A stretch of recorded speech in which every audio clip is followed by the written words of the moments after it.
OFM Sport. Soos jy sê, 'n lelike wen vandag hierso in Welkom Mado is nodig geweest vir al daai gameplay in naweek wat 'n eienaardige geweest het was daar so in Wellington. Ja, ons het nodig gehad om terug te kom. Ons het gesê ons sit die Boland game agter ons. Weer eens goeie begin of ek dink okay begin, maar ons het swak oomblikke en dan laat ons 'n span soos die Leopards terug. As jy vir hulle momentum gee en jou dissipline is nie goed op die dag nie, hou jy hulle in die game en dan maak jy dit vir jouself baie moeilik, maar dankbaar vir die wen, lelike wen, maar ons vat hom. En soos jy sê, hulle het momentum gekry, hulle het teruggeveg.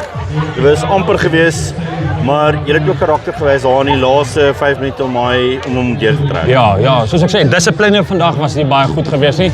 Ons het onsself om te blameer daarvoor, maar dankbaar vir die ouens vir al die bench wat opgekom het. Ek dink dit het dinge bietjie meer rustiger gemaak en ja, hulle kon hom vir ons deurtrek, so ons is bly daaroor. En belangrik is julle het duidelik vir Johan Pretorius vandag op die veld gemis want hy is so groot siel in Griffins rugby, maar dit is ook belangrik dat 'n mens sonder so 'n tipe speler kan wen. Ja, nee, ek dink dit wys dat daar is darm 'n bietjie diepte. Span soos die Griffins sukkel elke jaar want sodra jy net dink jy's op momentum, dan vat ander unies jou ouens. So ons moet maar elke jaar oor begin, maar ek dink ek wat vandag 10 toe geskuif het en die res wat ingekom het hulle deel gedoen en hopelik kan ons dit vorentoe opvat en hopelik vir Duan terugkry. En jy praat van die spelers wat inkom, daar's 'n paar van die aanwinste, Sergio Moreira het sy kan gebring, Keegan bring elke wedstryd sy kans.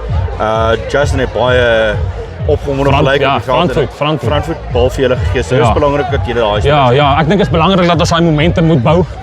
Ons het ou soos Duan gemis vandag, maar ja. En net laasens volgende game, dissipline gaan belangrik wees. Ja, verseker. As jy vandag se dissipline toepas teen die Griekwas, gaan hulle jou bære. Dit gaan nie 'n mooi prentjie wees nie. So ons sal daaraan gaan werk hierdie week. Video sessies kyk waar ons kan verbeter want dit gaan 'n tawwe wedstryd wees teen die Griekwas daar in Kimberley.